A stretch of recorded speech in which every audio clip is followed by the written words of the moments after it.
Donc, bonjour à tous et merci d'être là. Enfin, pour vous, c'est bonsoir. Oui, bonjour, Bonsoir. bonsoir. Bonsoir, bonsoir. Merci à ceux qui sont là présents et donc qui vont écouter puis interagir, parce que c'est l'invitation que j'ai faite. Et puis, merci à ceux qui vont regarder en replay et vous êtes aussi les bienvenus pour poser des questions, faire des commentaires par la suite. Et ça reste interactif. Alors moi, aujourd'hui, j'ai mis mon dieu de l'abondance guatémaltèque, antique, le dieu du maïs, parce qu'il va s'agir de ça. Il va s'agir de l'abondance. Et là, avec ce collier, c'est l'abondance naturelle dont les Mayas parlent. J'aime bien poser le décor de là où je parle. Et donc, je vais vous présenter assez rapidement l'être humain polarisé. Et donc, comment je me change, moi, depuis le cœur. Donc, ça veut dire tu te changes toi, il se change lui, nous nous changeons nous.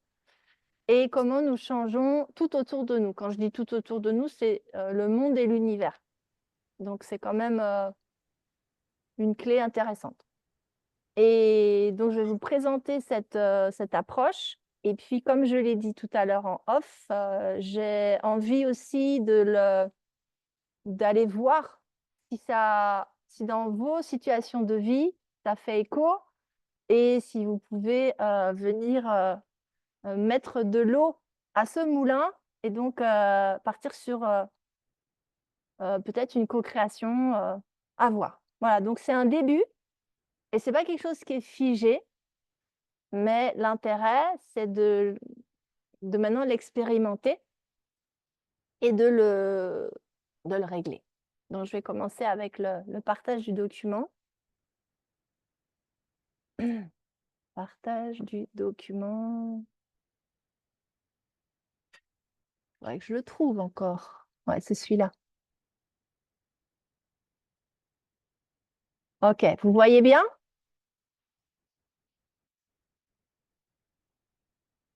Vous voyez tous bien à l'écran? Je pense que vous voyez l'écran que j'ai, en fait. On a tous le même écran. Donc, change-toi depuis le cœur, change tout autour de toi. Donc, le cœur est l'étoile. Je ne vais pas repasser sur les documents trop de temps parce que je l'ai fait dans le dernier live qui est déjà en ligne sur YouTube. Donc moi, je vous parle depuis le corps et depuis la danse et depuis le corps en mouvement axé dans la verticalité et connecté au ciel et à la terre. Donc c'est pour ça que j'ai ramené là la danse. Ici, j'ai ramené un peu plus de contenu scientifique parce que ça manquait un peu dans Tchak&Co qui est allé voir du côté de la relativité. Je ne vais pas développer là, mais sachez que c'est là. S'il y a besoin, on pourra y revenir. Pareil, l'être humain, comme tout corps dans l'univers, a une masse, donc un magnétisme. Donc je pars du principe que le corps est le corps humain, comme le corps de la Terre, comme tout corps sur Terre, a un champ électromagnétique. Et donc que c'est à partir de là et à partir de la conscience qu'on peut avoir une influence, entre guillemets. On peut régler l'émission qu'on a, comme un poste de radio, et du coup, avoir une présence sur Terre. Et c'est là que je vais développer. Donc, je continue là avec juste un peu de contenu parce que je trouvais que ça manquait la dernière fois. Donc là, pareil, je ne vais pas développer, mais sachez que il y a des pratiques comme ça s'appelle WIOU, prononcé WIOU, qui partent du principe que nous sommes dans un tore énergétique. Donc, je vais parler du tore énergétique bientôt, qui est axé sur la verticalité de notre axe de chakra et qui rayonne donc de l'intérieur vers l'extérieur. Donc là, on a plus une image. Donc, je vais revoir comment ça se dit. Le WIOU est basé sur ce principe et ce sont des pratiques. Je ne vais pas exactement à cet endroit-là, mais c'est vrai que ce serait intéressant de s'y pencher. Donc, la polarisation d'énergie électrique et magnétique de l'être humain situé dans un torus énergétique, le même torus qu'on vient de voir juste avant. Donc, ça passe par le cerveau, le ventre et le cœur. Les 3 centres, le ventre, possibilité d'action, le cœur, émission depuis l'énergie d'amour, la tête, les pensées. Quelles pensées je nourris? Je passe, parce que pareil, j'ai développé la dernière fois, et parce que c'est pas là que je veux aller. Ces principes sont ceux de l'univers qui régissent tous les corps animés et inanimés. Ça, c'est important, parce que quand on est en relation avec du minéral, avec du végétal, avec de l'astral, dans l'astral, je parle des astres, eh bien, ça se passe de la même façon.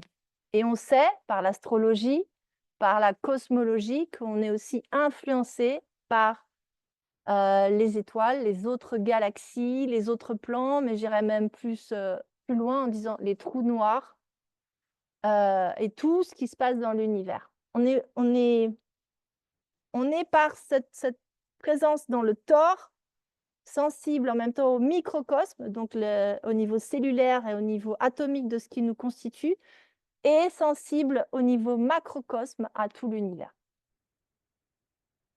Et la chose importante, moi je suis dans le mouvement de ceux qui pensent que la conscience n'est pas dans le cerveau, mais que la conscience est unifiée dans tout l'univers et qu'elle est dans le vide.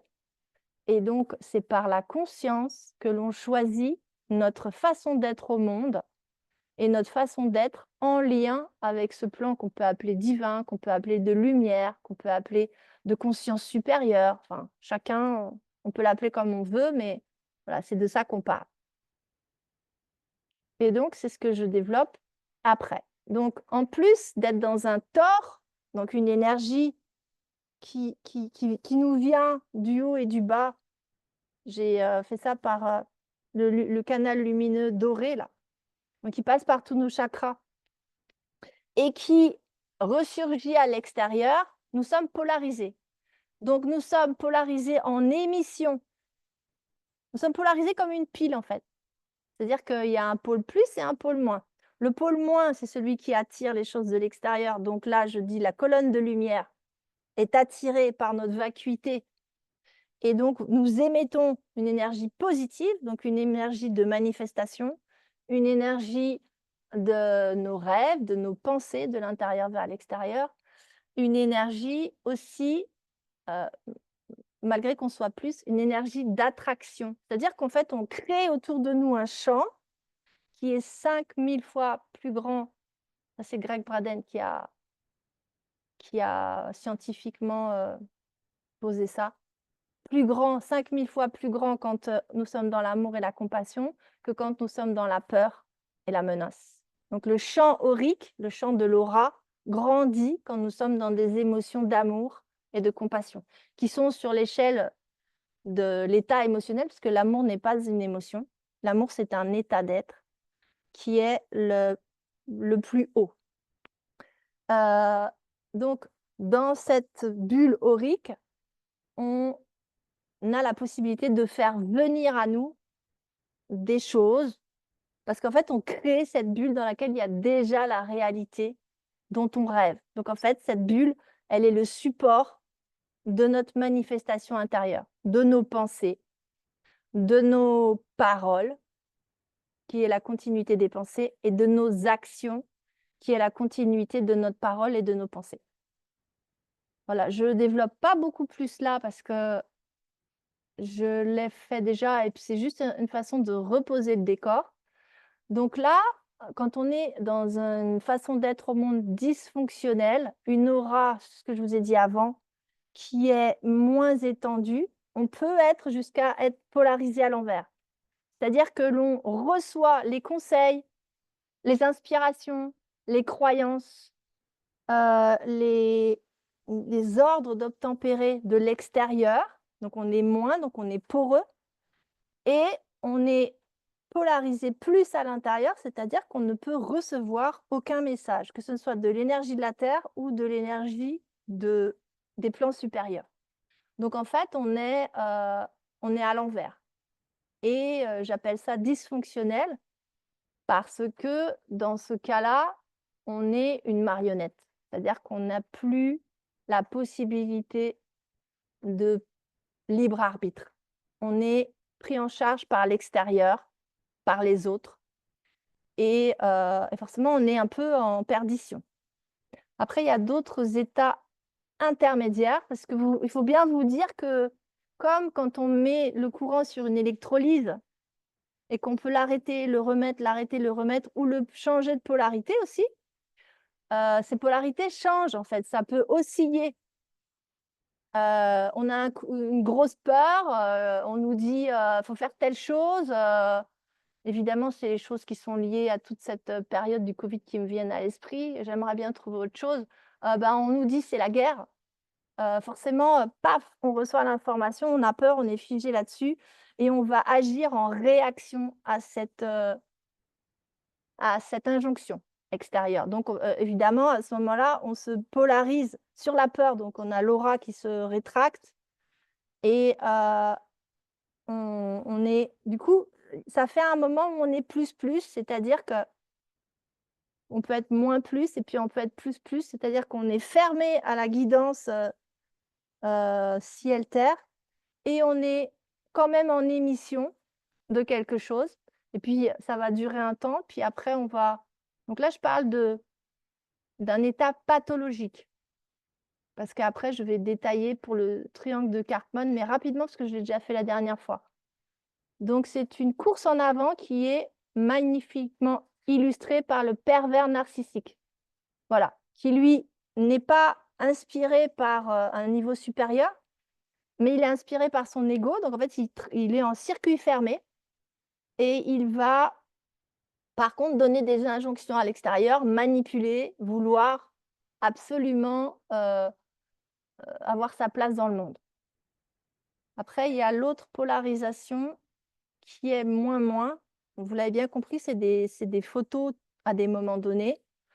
C'est-à-dire que le moins, il reçoit les injonctions du haut et du bas, mais il reçoit aussi des injonctions de l'extérieur. Il est paumé, il est entre les 2. Il voit pas la lumière au bout du tunnel et il se fait balader. Cet être reste dans sa bulle. Il se coupe du monde extérieur parce qu'il reçoit les injonctions, mais en même temps, il reçoit aussi des messages des plans supérieurs et de la terre et donc il ne sait pas à quel dieu se vouer, on dira. Il reste dans sa bulle imaginaire, c'est-à-dire qu'il développe un imaginaire sans passer à la manifestation. C'est un être qui stagne et qui peut évidemment déprimer. Il ne voit pas de sortie.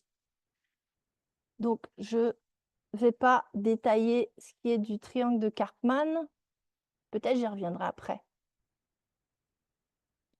L'être doit se projeter dans ses rêves, manifester depuis son cœur et son énergie positive. Quand je parle d'énergie positive, je ne parle pas de ce qu'on dit dans le bien-être. Je parle d'une énergie qui émane de l'intérieur vers l'extérieur, comme une pile. Cela va s'il prend le temps du calme et de faire le vide. Il crée chez lui un espace vide intérieur, connecté au ciel et à la terre, par lequel il va recevoir inspiration, équilibre au bas, ancrage et intuition. Aucune énergie extérieure ne peut plus le chambouler. Ok. Est-ce qu'il y a des questions déjà à ce niveau-là? Des Pour le moment, remarques? tout va bien. Tout va bien, tout est clair. Merci. Pour toi aussi, Valérie, qui n'était pas là la Oui, dernière fois. Marie. Ah, ça y est, il fallait que j'arrive à réouvrir le micro. Oui, oui, impeccable pour moi. Merci, Marie. Je t'en prie. Ok, alors je continue. Alors aujourd'hui, l'émission, elle est consacrée à l'économie, l'argent, la manifestation dans le monde et l'échange. Alors, on se repositionne dans le triangle de Karpman, mais là, qui est appliqué à l'activité, au travail, J'ai sciemment utilisé le mot travail qui vient de tripalium, qui vient de torture, qui vient d'une soumission d'un être à un autre. C'est la définition du terme, hein. C'est de là, étymologiquement, que ça vient. L'économie, c'est intéressant parce que économie, c'est ce qui concerne l'argent, les échanges d'argent. C'est aussi comment est-ce que je peux le plus par le moins. Comment est-ce que j'économise? Donc, il y a une notion intéressante. L'abondance, il faut savoir que l'abondance, nous naissons avec une capacité d'abondance, une capacité de nous relier à l'univers et d'obtenir. Sur Terre, il a été tout prévu quand on est. Il a été prévu qu'on ait à manger, qu'on ait de quoi respirer, qu'on ait de l'eau, qu'on ait un endroit pour s'abriter. Regardez les animaux sauvages, c'est ce à quoi ils accèdent quand leur habitat n'est pas endommagé ou restreint par une autre espèce, comme l'homme. L'humain, c'est pareil. L'humain est un animal un peu particulier parce qu'en plus, il a un cortex qui fait qu'il pense beaucoup, mais l'humain est un animal. Donc, j'ai envie de dire que d'une manière naturelle, si on en revient au schéma, donc polarisé plus-moins, d'une manière naturelle, quand on a la guidance du ciel et de la terre, que l'environnement est proche de son état naturel, que l'humain n'est pas inquiété, n'est pas dans la peur, menacé. D'une manière normale et naturelle, on devrait avoir accès à l'abondance. Voilà, ça c'est posé, c'est comme un état préétabli et qui est altéré par, alors on le verra dans d'autres émissions, l'éducation, l'accueil aussi des parents dans le monde. Ils font ce qu'ils peuvent, hein. C'est pas, on ne va pas lancer la pierre aux parents. Je suis moi-même parent, j'ai aussi fait ce que je pouvais. Mais n'empêche qu'on transmet des choses de génération en génération qui font qu'on est limité dans ses capacités de départ. Il y a aussi, après l'école, un système. Il y a le travail qui nous attend. Quand on est à l'école, on ne nous dit pas, bon alors, tu apprends telle chose, quel être libre et quel être vagabond, ou quel être nomade, ou quel être autosuffisant, tu vas devenir alternatif. Ça n'arrive pas, ça, à l'école, de nous dire ça. On nous parle tout de suite de travail, de fonction, de place dans la société, de salaire, de grade, de je ne sais quoi. On nous parle tout de suite, on passe d'un système familial à un système éducatif, d'un système éducatif à un système de travail, et d'un système de travail à un système sociétal. C'est comme ça, c'est tracé. Depuis qu'on est né, avec, bon là je vais le dire comme ça, hein. Ça commence par la fraude du nom. Ceux qui ne sont pas au fait avec ça, vous pouvez me demander en commentaire, je pourrais développer. Ce n'est pas vraiment le sujet, mais ça commence par là. C'est-à-dire que dès qu'on est, on nous met une dette économique sur le dos. Et on est censé, toute notre vie, trimer pour payer ceci à un État, qui est en fait une société. Voilà, je vais fermer ça parce que je n'ai pas envie d'aller là-dessus. Et comment ça marche? Comment est-ce que c'est possible? Un être qui est abondant naturellement, qui a tout le potentiel, qui a à l'extérieur la possibilité de s'abriter, d'être en sécurité, de manger, de boire, de respirer, comment se fait-il qu'il devienne, je vais lâcher le mot, hein, un esclave? Comment ça se fait? Eh bien, ça se fait parce qu'on manipule son énergie. D'un être qui est comme ça relié à la substance divine, au Saint-Esprit, par la terre et par le ciel, et les traditions primitives des peuples primitifs le savent. Eux, ils vénèrent les autres règnes, ils vénèrent les lieux, ils vénèrent l'esprit des lieux. Ils savent qu'ils ne sont pas seuls. Eh bien, nous, dans nos sociétés laïques, on nous a coupé de ça. C'est comme si, ça c'est ex-Guylaine Langto qui prend l'exemple, c'est comme si on était une plante Donc, la plante, c'est celle qui a des racines et des feuilles et un tronc et tout ça. Avec les racines qui sont la part spirituelle, la part connectée, la part de colonne de lumière, et qu'on nous coupait les racines, et qu'on nous remet dans la terre, et qu'on nous dit « débrouillez-vous ». C'est un peu ça qui se passe. Donc, ça se passe dans la famille, dans l'école, dans la société. Et en fait, cette capacité à se relier par l'intérieur à la colonne de lumière, à être dans ce tort d'amour et de compassion dans le monde, à émettre nos rêves, la manifestation de ces rêves, l'attraction des soutiens humains, des bonnes personnes dans nos vies, des bons amis, du bon partenaire amoureux, amoureuse, de la bonne famille, des bons êtres avec qui on va pouvoir mettre en œuvre des choses dans le monde, bah, tout ça, c'est coupé. Et du coup, la possibilité d'émaner, de manifester ça dans le monde qui est représenté par le plus et les flèches de l'intérieur. J'ai mis les flèches au niveau du cœur vers l'extérieur, mais aussi depuis notre ventre et depuis notre cerveau, les pensées et les actions étant les soutiens à cette énergie d'amour, mais d'un amour avec une vibration qui est teintée pour chacun différemment. Ce qui fait que quand on émane cette vibration dans le monde, normalement, on reçoit les bonnes personnes, les bonnes aides, la bonne matière pour mettre en œuvre. Et on s'est fait d'une façon tellement comme une horlogerie divine que tous, nous avons notre place. Et regardez dans la nature, aller en forêt. Et tous, nous nous entraidons. Le champignon aide l'arbre. Le soleil donne de l'énergie aux végétaux. Les végétaux donnent de la matière aux animaux. Les animaux mangent des végétaux ou des animaux. Il y a un équilibre. Chacun est à sa place. Et bien, pour les humains, c'est pareil. Nous faisons partie de cela. Et quand nous sommes donc dans cette polarité-là, qui est sortie de ce triangle par une flèche rouge, eh bien, tout coule, tout est fluide, de la source à la mer, la rivière rencontre ce dont elle a besoin et la vie est un long fleuve tranquille. C'est possible. Je marque un temps parce que c'est peut-être une idée qui est hyper saugrenue pour certains. La vie est faite pour être un long fleuve tranquille et pas un chemin semé d'embûches. Le chemin semé d'embûches, il y a des intérêts pour que certains nous fassent croire ça. Mais ce n'est pas la réalité. Et là, je vais rentrer un petit peu donc, dans quand l'être humain est manipulé.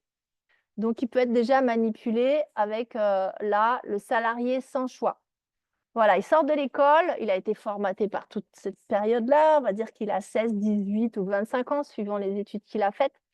On lui dit, tu dois être salarié d'un hôpital, d'un cabinet juriste, d'une boîte d'ingénierie, que sais-je, d'une entreprise d'éducation.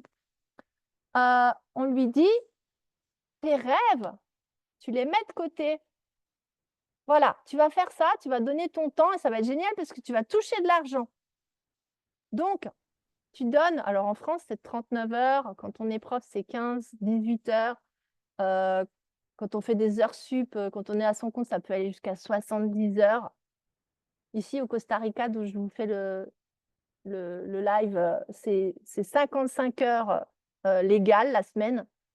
Mais les gens ne peuvent pas vivre avec ça. Ils font minimum, on va dire, 75 heures. Ils ont tous un travail à côté. Voilà. Tu auras fait entre, disons, 15 et 75 heures par semaine. Mais ce qui est génial, c'est que tu vas toucher de l'argent. Et cet argent, c'est une monnaie d'échange de liberté. Tu vas pouvoir te payer ce que tu veux. Partir en voyage, t'acheter une maison, je ne sais pas moi, avoir un niveau de vie et avoir un niveau social qui va faire que tu vas avoir tel type d'amis, tu ne vas pas décevoir tes parents, tu vas pouvoir élever tes enfants parce que souvenez-vous que quand on a des enfants, il y a toujours la question de est-ce que je vais pouvoir subvenir à leurs besoins? Est-ce que je vais pouvoir payer leurs études? C'est très souvent ça l'histoire. En fait, dans cette possibilité-là du salarié sans choix, tout a déjà été pensé avec sa place. Sauf que pour que ce schéma fonctionne, il faut absolument se couper de la guidance intérieure. Il faut que le canal de lumière ne soit plus poreux pour nous laisser passer les choses qui sont pour nous, qui viennent de notre âme, qui viennent de notre plan d'incarnation. Sinon, on ne pourrait jamais être salarié ou même à notre propre compte et travailler comme on travaille. Pourquoi? Parce que vous voyez dans cette façon d'avoir fermé le canal, on dit on a vendu notre âme au diable. Qu'en fait, on donne beaucoup plus de notre temps et de notre énergie. On donne de ce pourquoi on est venu là.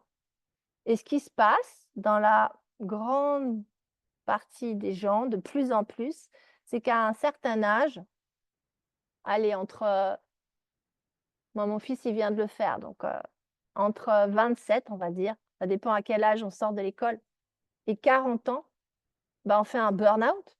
Parce qu'entre le message qui pousse à l'intérieur, qui est le message de notre ADN, qui est le message de notre connexion au divin, et le message qui pousse de l'extérieur, ça ne coïncide pas. Et il y a des forces qui bouillonnent à l'intérieur. Donc, c'est un petit peu le schéma là des moins-moins. Le moins-moins, il a quand même un peu de messages qui passent du ciel et de la terre. Donc, en fait, il a quand même envie de changer ce système. Donc, il va aux manifs. C'était moi en 86, à la manifestation de Vaquet. Il a envie de mettre des choses en place. Il est utopiste. Il a envie de faire des communautés. Il croit à plein de choses extérieures. Il est alternatif. Mais il écoute quand même encore le message extérieur. C'est-à-dire qu'il va chercher des groupes. Celui qui veut faire, qui est utopiste, il va chercher des communautés avec lesquelles il va être d'accord, d'autres humains, et ils vont fonder des choses. Mais il n'aura pas changé ce qui est à l'intérieur. C'est-à-dire qu'il ne sera pas, lui, autosuffisant pour dire, il y en a d'autres qui ont envie de faire une communauté, mais moi, je n'ai pas envie de faire une communauté. Moi, j'ai envie de devenir tisserand dans la forêt. Un truc, j'ai envie de devenir pêcheur. Mais j'y vais pas. Parce que j'ai quand même le message social, et puis c'est resté imprimé, cette chose-là, la porosité de l'extérieur. Donc ça, ce sont les alternatifs, les vindicatifs, les syndicats, les gens ce que Guy appelle les brebis noires. Voilà. Après le mouton, il y a la brebis galeuse. Les utopistes, ceux qui veulent faire la révolution, ceux qui veulent absolument arriver à quelque chose. Et puis après, il y a le troisième qui lui dit, OK, le système est pourri, le système économique, l'argent est sale, je m'en fous, je vais me mettre au-dessus. Et en me mettant au-dessus, ça veut dire que lui, il n'a aucune notion de l'inspiration divine et de l'inspiration de la terre. Il est fermé, mais il reçoit les messages de la société. Par contre, il est force de proposition. Souvent, c'est des gens qui sont puissants au niveau de leur énergie, qui ont une aura, qui ont du charisme. Donc, il se met grand patron. C'est des gens qui sont intelligents aussi pour se débrouiller dans la société. Il devient trader. Donc, l'argent, plutôt que de le subir en tant que moyen de le rendre en esclavage, il va, lui, devenir quelqu'un qui fait de l'argent. Et donc, ce sont des gens qui sont focus sur l'argent, qui ont compris que c'est le moyen de reprendre les rênes de leur vie, mais qui en deviennent un peu imbuvables, quoi.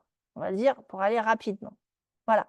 Vous voyez que dans ces trois possibilités-là du triangle, alors ça reprend le triangle de Karpman.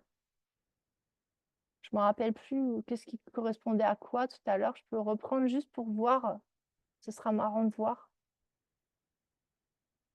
Donc, celui qui est dehors, celui qui est abondant de naissance, c'est l'être libre. Celui qui est utopiste, c'est le sauveur. Celui qui est salarié et victime de salarié, c'est la victime dans le triangle de Karpman. Et celui qui est grand patron trader et qui se met au-dessus et qui utilise l'argent. Alors j'ai dit l'argent, mais il y a le pouvoir et le sexe. Hein, dans un trio, comment prendre le contrôle des autres. C'est le bourreau. Voilà, il prend ce rôle-là. Dans une vie économique et de travail, on peut changer de place aussi en se disant je ne suis pas bien dans mon boulot, je vais changer de place et ça ira mieux. Je pars du principe, c'est mon postulat, c'est là que j'aimerais que j'ai envie d'en savoir un peu plus sur ce que vous en pensez, qu'il n'y a aucune de ces 3 positions qui va pouvoir nous apporter le bonheur auquel nous avons droit de naissance. Pour moi, il n'y a que la position de l'être libre, qui est en fait l'être manifesté et incarné depuis le début pour cela. L'être libre qui va manifester, donc qui va pousser ses rêves dans sa bulle, qui va rencontrer d'autres humains qui sont aussi dans cette même bulle. Les bulles vont se croiser et puis la réalité va pouvoir se mettre en œuvre, qui va pouvoir manifester dans la matière, qui va pouvoir attirer les gens, la matière, et créer sa réalité. Pour moi, il n'y a que cette posture-là. Voilà. Et là, après, je vais juste vous dire ça, parce que comme ça, je boucle un peu. Et puis après, je voudrais vous faire une mini pratique. Et puis, ensuite, on va discuter. Là, ça va être super intéressant. Donc, la méthode « Change-toi depuis le cœur, change tout autour de toi », c'est de faire le constat de comment ça fonctionne. C'est ce qu'on vient de faire. Donc, ça, c'est excellent. Ça aide. Et comment on fait pratiquement? Je l'explique sur ce schéma, mais c'est en présentiel que je veux le faire vivre. Donc, c'est parce qu'en fait, je pense qu'il n'y a pas la possibilité de faire émerger cela sans un groupe réel. Et c'est donc toute la base de toutes les pratiques que je mets en œuvre dans la matière et en présentiel. Donc, on peut quand même savoir comment ça marche. Donc, la méthode, c'est de nettoyer. Donc, nettoyer les mémoires, les conditionnements, les croyances, d'élargir, c'est-à-dire en se plaçant au niveau de son cœur et en élargissant sa bulle. Donc, on peut se poser sur l'amour, on peut se poser sur la compassion. Mais ce qui est important, c'est de sentir que la pression sociale vient rentrer dans notre bulle et qu'on a la capacité de la repousser énergétiquement. Ensuite, l'autre niveau, c'est d'illuminer. Alors, illuminer, donc c'est ce canal de lumière, c'est faire venir la lumière. La lumière, c'est un synonyme de la connaissance, la conscience, d'un champ qui est beaucoup plus grand que juste notre corps matériel. Et le 4e stade, c'est donc à partir des 2 qui sont avant, élargir et illuminer, de manifester. Donc cette énergie, parce qu'on parlait au tout début d'électromagnétisme, cette énergie du Thor dans lequel nous sommes est un support énergétique, comme quand on va brancher une lampe, on la branche au secteur électrique. Donc élargir et illuminer, on se branche au secteur universel, à l'électricité. Puis, avec notre conscience, on prend la décision de manifester. Voilà. C'est un peu comme ça que je le vois. Et donc, si vous voulez, on peut juste pratiquer un tout petit truc. Ça vous dit? Avec plaisir. Oui, volontiers. Ok. Alors, vous allez, normalement, je ne fais pas fermer les yeux, mais là, on va quand même fermer les yeux. Ce qui est bien, c'est que je n'ai pas de règle et qu'à chaque fois, ça change. Je n'ai pas de principe. Vous allez fermer les yeux et vous allez imaginer une situation, soit de votre enfance, soit une situation de challenge au boulot, soit même une situation de couple où vous êtes en soumission. Vous êtes, voilà, il y a un autre être humain qui vous menace, qui ne vous permet pas d'être en sécurité, qui n'arrête pas de vous harceler, peut-être un patron, qui vous dit que si vous ne bossez pas plus, vous allez dégager. un parent qui dit que si tu as pas des meilleurs résultats à l'école, bah, écoute, tu vas être puni. Un compagnon, une compagne qui vous menace, que si tu changes pas, bah, ça va se terminer. Voilà et vous ressentez dans votre corps, dans votre ventre, dans votre cœur, même dans vos pensées, que ça nourrit.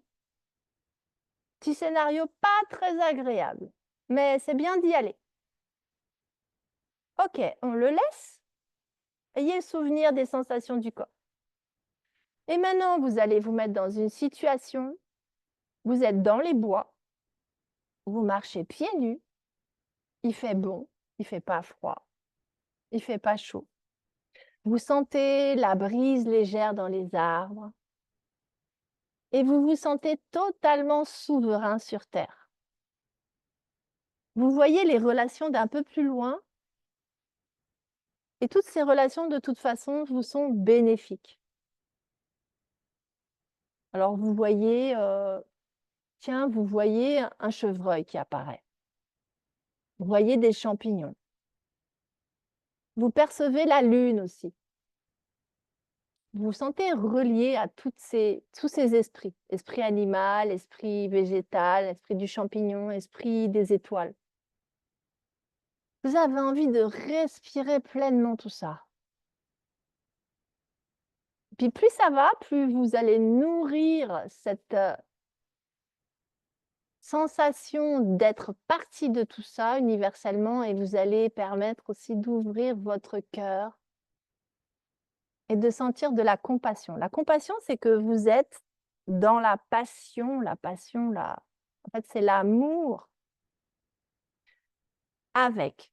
Vous êtes avec tout ça dans l'amour.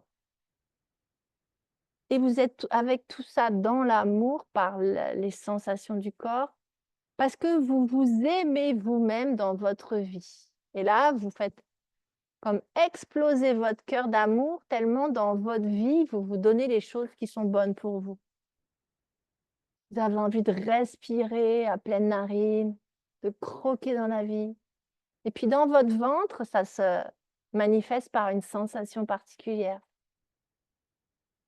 Une envie, une gourmandise. Dans vos pensées aussi, pratiquement les pensées s'arrêtent parce que ça vient du cœur. Et je ne sais pas pour vous, mais moi, ça se diffuse même dans mes bras. C'est comme si mon cœur inondait mes bras jusqu'à mes mains, où je vais pouvoir réaliser avec mes mains ces choses. Même jusqu'à mes pieds, où je vais pouvoir fouler le sol pour aller chercher les ressources, aller rencontrer les gens. Voilà, c'est vraiment comme l'enfant intérieur qui a envie de jouer, qui a envie d'aller à la rencontre. Voilà, faites un cliché photo de cet état de vous. Et puis en une fraction de seconde, revenez au premier état où vous étiez menacé par un autre être humain, où vous aviez peur, où vous étiez ratatiné en vous et sentez dans votre corps comment ça fait. Et puis sentez comment aussi vous n'êtes pas obligé de rester là. Vous avez le libre arbitre d'aller dans l'autre état, qui est l'état, on va dire, d'enfant intérieur. Alors une des clés, ça peut être la respiration, ça peut être d'imaginer cette forêt, ça peut être de voir une colonne de lumière qui vous traverse. Voilà, vous allez rouvrir les yeux quand c'est bon pour vous. Et juste, déjà faire un retour sur ce que vous avez vécu. Et puis si vous avez des questions, elles sont vraiment, vraiment, vraiment bienvenues. Je suis à votre écoute.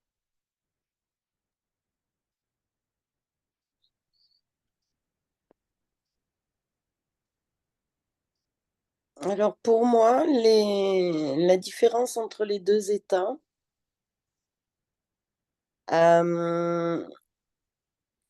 plus particulièrement le fait de m'imaginer dans la forêt avec des animaux que j'ai rencontrés. Pas plus tard qu'hier, j'ai vu un héron, ça faisait 4 ans, grosso modo, que j'en avais plus vu. Bon, j'ai pas eu le temps de le prendre en photo, mais bon, voilà, enfin bref. le fait de me replonger là-dedans, j'ai senti une expansion. À la limite, presque, je sentais plus mon corps. Et l'inverse, dans le souvenir désagréable, eh ben, je me ratatine, ça se Est-ce que tu as contracte, d'autres ça. ouais, tu as des points dans le corps précis où tu peux nous dire ce qui se passe? C'est plutôt au niveau du ventre, des intestins, tout ça. Et ça se ratatine, c'est ça que tu as Ça se dit? ratatine, ah ouais, oui, Ça se ça se contracte? compresse, ça se contracte, ça ouais, OK. ouais, ouais, Tu vois comment la pensée aussi peut être créatrice déjà dans notre propre corps. Mmh. ah, c'est clair. C'est c'est précieux ça. C'est la base. Mmh. Oh oui, oui, oui, oui, ben, tout à l'heure, j'avais une copine au téléphone et je lui racontais un dialogue entre moi et moi parce que, bah, ça remonte à il y a quelques mois déjà, parce que, Ruminator me saoulait. Ah, ah, j'adore. Je me rappelle maintenant qu'il l'appelait Ruminator. Heu, OK, alors on est là aussi pour trouver, le chemin de Ruminator, pour l'identifier, parce que pour pouvoir lui dire merde ou non, il faut savoir où il est. Et pour, avoir le chemin de Illuminator, pour reprendre des mots, ton métaphore, et choisir. On a le libre arbitre aussi parce qu'il y a les 2. Il y en a même bien plus. Est-ce que Mmh. quelque chose à dire par rapport à la proposition, ou alors peut-être on va faire d'abord réfléchir à cette question, le retour des 2 autres. Est-ce qu'il y a quelque chose à dire, dans un prochain temps sur, le côté économique, travail et tout? Voilà, on va laisser les 2 autres et puis après tu reviendras peut-être avec sur la suite.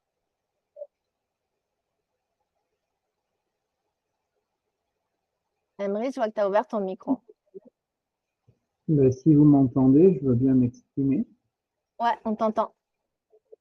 Je t'entends. Et bien donc, j'ai eu du mal à trouver une situation douloureuse, comme tu le suggérais. Voilà. J'ai eu du mal à la trouver. Elle n'est pas venue sur la première fois. C'est drôle. Enfin, j'ai ressenti, moi aussi, comme le disait Valérie, des choses qui se passaient au niveau du deuxième chakra. Voilà, ça s'est situé là, mais j'avais pas de situation précise d'inconfort, de me sentir menacé, dans un état de peur. Ça fait bien longtemps que je n'ai plus ces sensations-là qui m'animent. Et après, quand tu as évoqué se trouver dans la nature avec les végétaux, les animaux, les minéraux, etc. Là, effectivement, ça s'est ouvert, ça s'est dénoué. Et puis, de cet état, tu as demandé de repasser dans l'autre état et de voir quel était le changement. Là, une situation s'est présentée. Voilà, donc je l'ai accueillie telle qu'elle s'est accueillie. Et c'est le même ressenti que précédemment. C'est-à-dire, on passe d'un état de dilatation un petit peu, de joie qui se crée à un état qui devient plus tendu. C'est ça, ça se contractait à l'intérieur pour pour après rebasculer de l'autre côté à se dilater. Donc peut-être aussi que le fait de la respiration a aidé à maintenir cet état plus ouvert et de se laisser pas envahir par une situation où on se sentait un petit peu en état d'infériorité. Et là, j'en reviens à la souveraineté. C'est peut-être la raison pour laquelle ça m'a un petit peu habité au moment où tu as suggéré cette situation de peur. Et c'est ce qui m'a habité. Donc, au niveau énergétique et au niveau pensée, en tant qu'être souverain divin, j'ai pas eu cette venue, accueilli cette venue immédiatement. Donc, voilà ce que je voulais partager. J'ai pas compris la dernière chose que tu as dite. En tant qu'être souverain, j'ai pas accueilli cette venue. De quoi parles-tu précisément? Ah, Alors, j'ai pas bien en compris tant les mots. qu'être, peut-être c'est le son, parce que je vois qu'on est en décalé aussi par rapport à ma connexion. Je disais qu'en tant qu'être souverain, se plonger dans une situation où on se positionnerait presque en victime dans le triangle que tu as suggéré. Donc, non, non, je n'y entre pas. Ok, c'est ça Voilà que ce tu que dis. je voulais dire. D'accord. Donc, tu as fait, t'as eu affaire au libre arbitre. Tu as fait ton choix avec la possibilité du libre arbitre. Ok, merci. Même question à Valérie, si tu as quelque chose qui concerne le travail, l'économie, tout ça, après, bienvenue. Pour mon cas, la, la sensation de, bon, déjà de recherche d'un moment désagréable, j'en ai vu pas, qui sont venus, pas tant désagréables que ça, mais du coup un état très mental. Un état où vraiment on a la présence du cerveau qui est en train d'opérer, de penser, de comment réagir, de comment se protéger, vraiment un espace mental. Euh, Au moment où je suis parti dans la forêt, me retrouver, j'ai vraiment eu cette sensation de faire partie un peu du tout, en fait, vraiment, ouais, de m'étendre, d'être d'une unité globale, d'une expansion, comme vous dites avec vos termes, vraiment, ouais, un espace où je fais partie de l'ensemble et une communion. Ensuite, quand tu as demandé justement de revenir à l'état un peu pénible, douloureux, du coup, là, j'ai vraiment ressenti à ce moment-là mon mental et vraiment comment s'il opérait, genre un léger douleur de tête, en fait. Ça se travaillait au niveau cérébral, parce que moi, je suis quelqu'un de très mental, donc pour moi, c'est logique que ça se produise à ce niveau-là, parce que j'ai tendance à tout fonctionner au travers de mon esprit, mon mental. Et du coup, une petite gêne au travers du mental et une tension qui se crée au travers des épaules et de la nuque. Donc voilà le ressenti que j'ai eu au travers de ce processus. Puis c'est intéressant d'entendre que tu as une sensation par rapport à la situation désagréable qui est très différente de d'eux. Et je pense que même si on affinait, mais on va pas le faire là, vous auriez chacun vraiment quelque chose de particulier qui est votre par rapport à votre histoire, à tout ça. Donc c'est intéressant de voir que tous vous étiez dans un inconfort physique et c'est lié à des conditionnements qui sont propres. Est-ce que quelqu'un a envie de réagir par rapport à la situation de travail économique ou d'abondance ou de manifestation dans le monde, tout ce que j'ai un petit peu dit avant? Je veux bien, je veux bien sur le sujet. Ok. Euh, sur l'économie, l'abondance et tout ce qui s'ensuit, pour le coup, j'ai vécu pour mon cas une belle évolution. Je suis assez fier de moi là-dessus. J'étais vraiment quelqu'un qui a eu couru après le temps et l'argent, parce que j'ai forcément, comme la plupart des gens, été conditionné que c'était la réussite sociale. Et j'ai trouvé une insatisfaction au final où je ne trouvais pas mon bonheur au travers de ce processus. Et je me suis bien rendu compte que c'est pas en allant chercher à l'extérieur le bonheur qu'on le trouve en fait. Les moments de paix intérieure n'existent qu'à l'intérieur, elles ne sont pas à l'extérieur. Et ça a été vraiment un processus assez important pour moi, pour mon évolution, pour mon bien-être. Et dans ce processus, comme tu l'as très bien expliqué, Marie, c'est que oui, il y a un moment de nettoyage. Il y a des moments, il y a des choses qui surgissent. Et en fait, si on veut continuer dans ce processus-là, on fait un nettoyage sur nos blocages, sur nos pensées limitantes. On s'ouvre à des choses plus grandes. Et bien évidemment, il y a le monde extérieur qui vient nous faire peur, qui vient nous limiter de nouveau. Et c'est là où, à ce moment-là, on doit continuer à avoir foi, en fait. Et c'est là où on vient travailler notre foi et la rendre, en fait, immuable à nous-mêmes. Euh, c'est un sujet pour moi enfin, qui me passionne dans le sens où, en fait, c'est la vie elle-même, en fait. On est venu là pour ça. Et en fait, on se reconnecte tous ensemble. Et je suis super ravi de faire partie de ce Zoom, de cette vidéo ensemble, où on puisse communiquer d'un sujet tellement important, en fait, où l'humanité doit se réveiller, doit émettre ce processus personnel pour se reconnecter à pourquoi il est revenu sur Terre. Et c'est au travers de ces processus-là, comme tu l'as bien expliqué, que ça s'opère en fait. Il y a pas, c'est pas quelque chose de mental où on fait tout de suite et on a un résultat, c'est un travail interne qui va s'exprimer par la suite de manière externe. Et moi, voilà, ce chemin a pris place il y a 2 ans de ça, de manière toute douce, enfin, ou toute douce ou toute violente. Ça dépend comment on le perçoit. Aujourd'hui, je dirais que c'est toute douce. Au moment même où je l'ai vécu, je dirais que c'était violent. Mais sinon, c'est un processus assez magique. Et une fois qu'on prend place dedans, en fait, la foi fait que s'endurcir.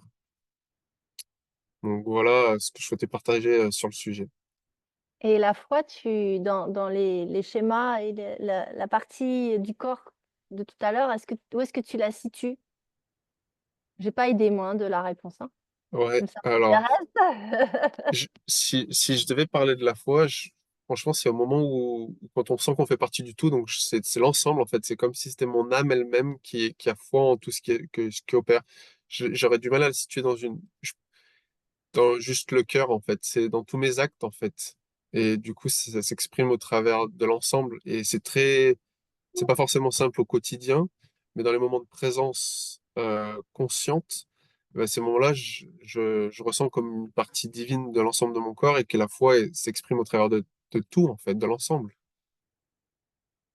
Est-ce que ce serait pas les plus et les flèches rouges que j'avais mis sur les schémas cette fois? C'est comme quelque chose, non pas qui attend, une validation extérieure, mais qui émane et qui fait que les choses extérieures sont teintées ensuite de cette foi. Je C'est sais pas ça. si Si, sur ce sujet-là, je raisonnerais avec parce qu'en fait, j'ai pu voir vis-à-vis de moi-même, vis-à-vis de mon évolution, c'est que quand on prend ce chemin-là, quand on en est devenu conscient, ben, on illumine à l'extérieur et en fait, on a un impact positif sur les gens qui nous entourent. Malgré nous-mêmes, on les tire vers le haut parce qu'ils voient bien qu'on va bien. Ils voient qu'on va dans une direction qui est complètement autre, mais qui nous rend heureux et que les choses qu'on souhaite accomplir s'accomplissent. Et en plus, enfin, on devient très humble, on devient très juste dans nos mots, et on n'est pas là en train de calculer ce qu'on veut prononcer, ce qu'on veut dire. On devient de plus en plus limpide et juste, et on ne parle plus pour parler. Et je pense que toute cette lumière qui vient émaner de cette façon d'être qui a pris place en nous, bah, a un impact, enfin, je le vois sur l'extérieur, c'est un impact positif, ça fait du bien à tout le monde. mmh. Bon, bah, tu donnes un exemple, dans la vie, de ce mouvement-là, qui viendrait comme d'un exercice et qui s'applique, c'est ça qui m'intéresse, hein, à la vie quotidienne. Super. Quelqu'un d'autre a envie de confronter une situation réelle à cette histoire?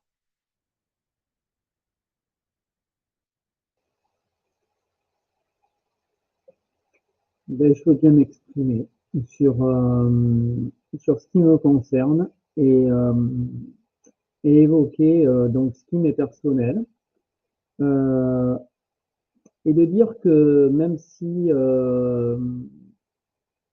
on vient et on est dans ce schéma, dans cette forme de pensée qui nous conduit à un rythme qui n'est pas le nôtre, dès l'instant où on vient, j'aimerais dire que pour ma part, j'ai toujours suivi mon guide intérieur, ma petite voix, mon intuition, mon cœur, et j'ai toujours, parmi tout ce qui m'était proposé, réussi à, j'aime bien cette image de la vague, de surfer cette vague et, euh, et finalement, comme quand la vague se termine, passer de l'autre côté pour prendre la prochaine. Voilà, c'est cette image que j'ai et aujourd'hui encore. J'en suis à une expérience de ma vie où j'ai fait le choix, puisque moi aussi je suis, enfin moi aussi, je ne sais pas pour d'autres, mais je suis dans un confort que les schémas matriciels m'ont permis, voilà, et qui me conviennent parce que j'en avais fait le souhait.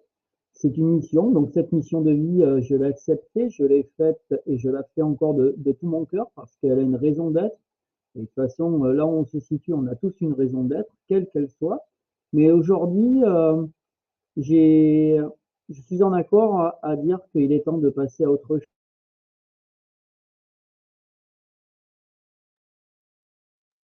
Il a été coupé.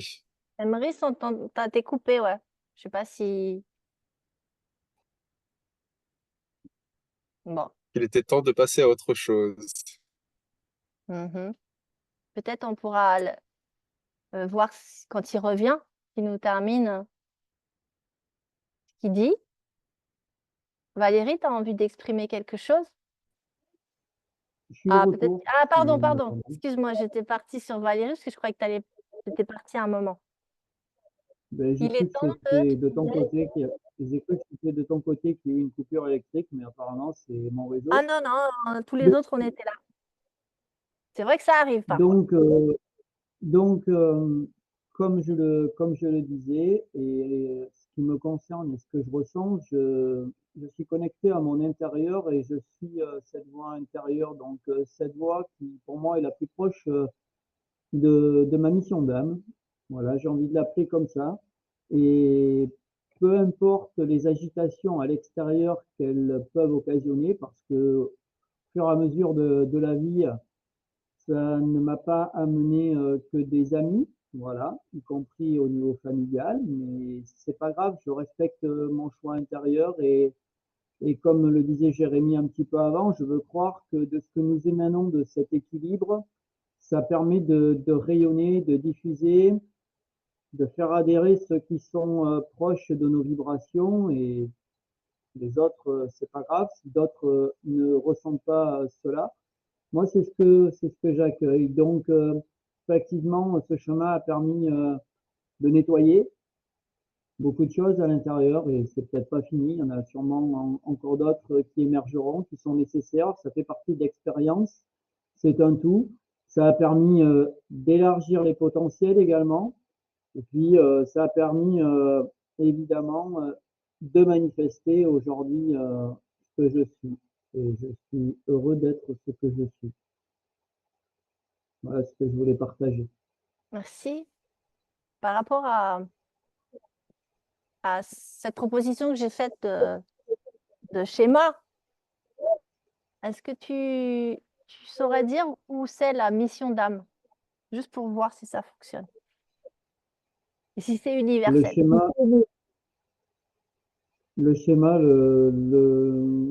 tu fais tort référence, du ah, corps dans le oui, tort avec le cœur, la tête, le ventre, et l'aura plus ou moins grande suivant l'émotion dans laquelle on est, le canal de lumière.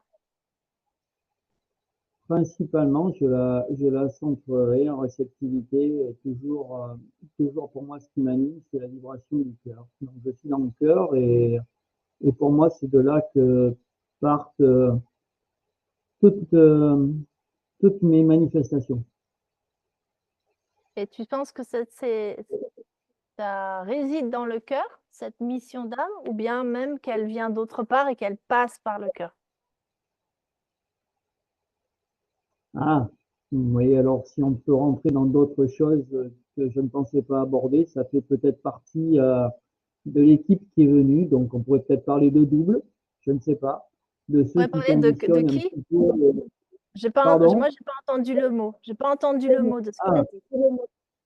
j'ai dit on pourrait évoquer ce que certains appellent le dédoublement. Donc ça pourrait aussi être évoqué par un autre qui déjà anticipe ce que là je vais répondre, par exemple. Voilà. Ce que je vais répondre, ça m'est déjà peut-être guidé, donné. Donc c'est pas un guide, je ne vais pas l'appeler comme ça, mais une autre fractale de mon âme ou d'autres fractales de mon âme qui sont quelque part, qui vivent des expériences simultanément à la mienne et puis que de temps à autre, on va dire même plus particulièrement chaque moment où on est dans un sommeil paradoxal, on vient faire un petit peu une réunion de tout ce qui se passe et puis pour repartir pour le mieux, ce qui fait que je me sens dans la joie et amené aussi avec des pensées nourries positives, il faut le dire, voilà, vers ce chemin. Donc cette âme, voilà, qui pose la question où est-ce qu'elle se trouverait. réceptivité au niveau du cœur peut être complétée donc par d'autres voix auxquelles j'ai fait référence. Ok, tu fais référence à Jean-Pierre Garnier-Mallet, c'est là. Pas seulement. Et bah, en tout cas, là, je reconnais des choses de lui. Il y a aussi d'autres, hein. C'est sûr que pour ce qui est du tort, moi, je me suis référencée à Bruce Lipton ou Joe Dispenza. Évidemment, Nassim Haramein en parle au niveau de la physique, au niveau du champ unifié de l'énergie universelle. Et puis aussi Greg Braden qui a beaucoup théorisé là-dessus et qui a beaucoup cherché au niveau de la prière et des états modifiés de conscience, ce que ça pouvait nous apporter. Je cite tout ça pour dire que c'est pas juste moi qui là ai décidé de faire un schéma, quoi. C'est corrélé à plein de recherches. Et je mettrai le lien de Jean-Pierre Garnier-Mallet dans le descriptif de la vidéo pour que ceux qui ont envie puissent aller voir de quoi tu parles. Merci. Merci. Et aussi avec Sri Aurobindo, Bernard de Montréal, Sandra Villemont et puis d'autres, ce qu'on peut rapprocher du supramental, même si ce n'est pas exactement pareil. Mais ce que j'aime avec Jean-Pierre Garnier-Mallet, c'est qu'il théorise ça. Il a découvert des choses qui prouvent. Ce n'est pas juste une exploration spirituelle, ce qui est très bien, ce à quoi j'adhère depuis des années. Mais pour ceux qui ont un esprit scientifique, c'est aussi plus facile d'adhérer. Parce que c'est de la science. Valérie? Si je peux rajouter une dernière chose. Oui, pardon. Oui, on parlait d'âme et puis j'aime bien aussi dire que c'est une âme qui a choisi ce corps, donc c'est une âme qui est dans ce corps également. Et puis de mes côtés, on va dire, de ressenti particulier avec la nature et cet esprit où Jérémie l'a un petit peu dit. C'est un tout qui nous unit, donc relié à chaque élément, pour moi, c'est fondamental. Et donc, chaque élément apporte aussi également une réponse à, à ce que l'on peut éventuellement se poser lorsque l'on est en contact avec chacun des éléments. Et là, pour moi, ça fait référence naturellement au chamanisme et plus particulièrement donc aux Amérindiens, qui je suis proche, voilà. Et donc c'est cet esprit de grand tout. Et donc je suis dans un grand tout, unifié dans ce grand tout. Voilà ce que je voulais rajouter. Merci. Avec la notion d'esprit, d'esprit des choses, d'esprit des lieux, d'esprit des directions, tout aura un esprit. Et bon, on ne va pas développer, mais c'est vrai que c'est intéressant d'aborder ça là. Valérie? Oui, alors, ma vision est plutôt énergétique. J'aime bien d'ailleurs ce que tu nous as expliqué avec les plus, les moins. Ça m'apporte un peu d'eau à mon moulin et puis de superposer ça au triangle de Cartman. Je trouve ça très judicieux aussi.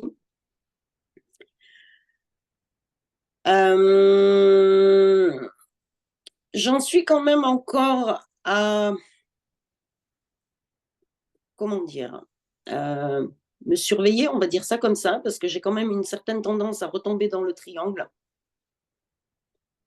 de Cartman et dans une des trois positions. Hein, voilà.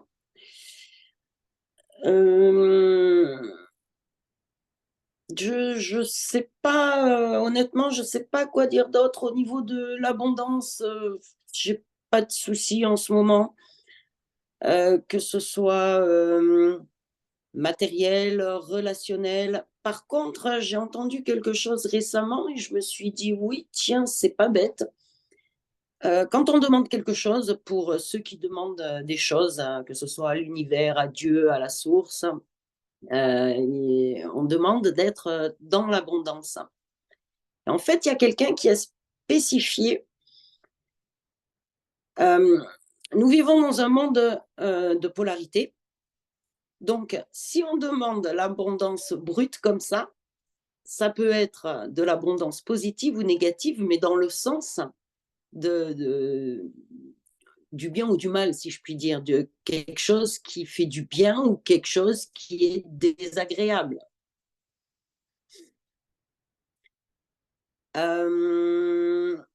Très certainement lié avec ta vision des choses, comme tu nous as exposé. Le Taurus, ben oui, bien sûr. C'est notre cœur n'est absolument pas une pompe, c'est un muscle qui crée le Taurus. Voilà, donc j'aime bien le côté scientifique aussi parce qu'on en apprend pas mal en ce moment. Il y a beaucoup de choses qui sortent et qui sont certifiées. J'ai beaucoup aimé un film. Depuis tout à l'heure, je cherche le titre en français. En anglais, c'est What's the Bleep? B-L-E-E-P.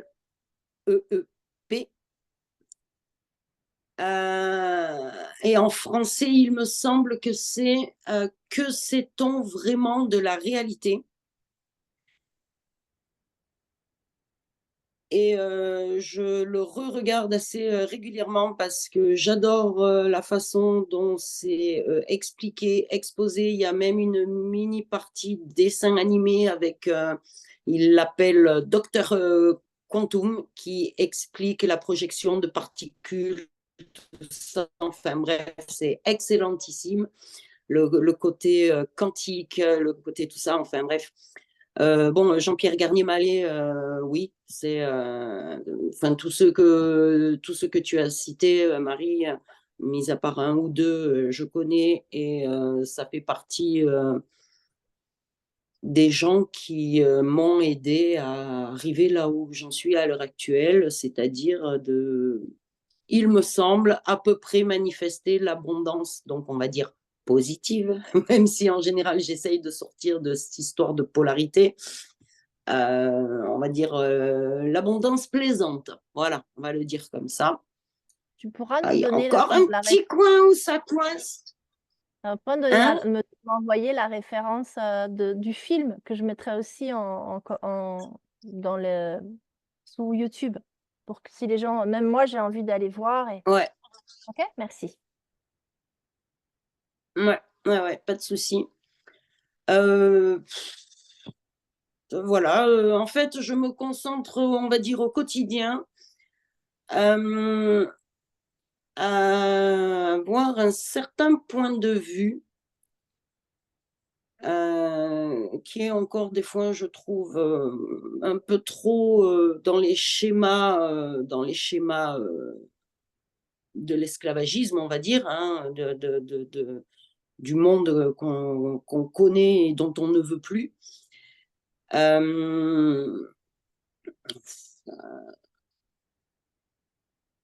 En utilisant un tas de petits outils comme ça, appris à droite, à gauche. Il y a eu Ho'oponopono qui m'a pas mal aidé au début de mon cheminement. Maintenant, j'avoue que je le pratique moins. Mais bon, par moment, je sens quand même encore un gros déséquilibre, quoi. Je ne sais pas si c'est pour tout le monde pareil ou si c'est la période qui fait ça.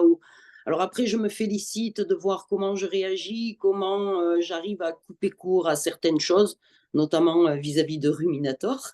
Au fait, c'est pas mon terme à moi, hein. Je sais plus à qui je l'ai piqué, mais je l'ai piqué à quelqu'un. Bon, il parle bien. Ouais, et ben voilà, je crois Je crois que pour l'instant, c'est tout. Moi, j'ai envie de te demander quelque chose par rapport à ce que tu as dit. Mhm.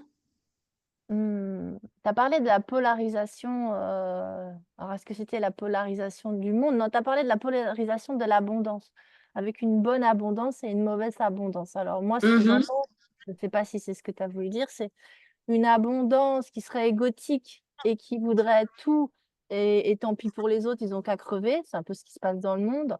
Ou une abondance où on a juste ce dont on a besoin et qui tient compte des autres dans quelque chose de circulant. Ça, c'est la première chose, pour que tu précises. La deuxième chose que ça m'a suggéré, c'est que cette polarisation en fait, du monde entre le bien, le mal, la richesse, la pauvreté, la lumière, l'ombre, enfin bon, on est en plein dedans. C'est c'est OK Choral. Enfin, c'est OK Choral dans le monde, quoi. C'est vraiment les sauveurs. Alors maintenant, on les avait au niveau du triangle de Karpman dans les relations interpersonnelles. Maintenant, on les a au niveau des États, quoi. Il y a les États sauveurs, les États bourreaux, les États victimes. C'est top, quoi. Arrêtez, s'il vous plaît. Et ce que j'avais envie de te demander, c'est par rapport à cette polarisation. Est-ce que justement, il n'y a pas eu une erreur? Parce que c'est ce que je me suis demandé quand j'ai vu cette théorie émerger, avec différents apports de différents scientifiques. Hein. Encore une fois, ce n'est pas sorti de ma tête toute seule. Je me suis dit, en fait, la polarisation de l'être humain comme une pile, avec ses pôles plus et ses pôles moins, comme elle n'est pas consciente, alors on recherche naturellement ce qui nous amène l'énergie, ce qui nous amène l'électricité, le magnétisme. Parce qu'en fait, on est plugué sur la Terre parce que la Terre nous attire par la gravitation. Sinon, on serait en train de flotter dans les airs. Est-ce que intuitivement, on n'a pas ça et du coup, on cherche une polarisation à l'extérieur qui est en fait à trouver à l'intérieur? Voilà, je fais une grande question, mais qu'est-ce que tu peux dire là-dessus? Alors déjà, pour la première, ni l'une ni l'autre. Ta première question. C'est en fait l'abondance, ben, ça peut être l'abondance de galères, l'abondance de choses difficiles. C'est dans ce sens-là. Parce qu'effectivement, on a plus ou moins des petites épreuves perso à passer, plus ou moins difficiles, voilà. Donc, que ce soit plus fluide. C'est plus fluide, je m'en rends compte, je prends les choses de façon différente. Hein. Des trucs que j'aurais fait une montagne, même si je n'en aurais rien laissé paraître, mais intérieurement, ça aurait été une montagne, un tsunami. Quoi. Voilà. Mince, la deuxième, j'ai oublié. Je te demandais si cette polarisation entre le bien, le mal, le sombre, le lumineux, Ouais.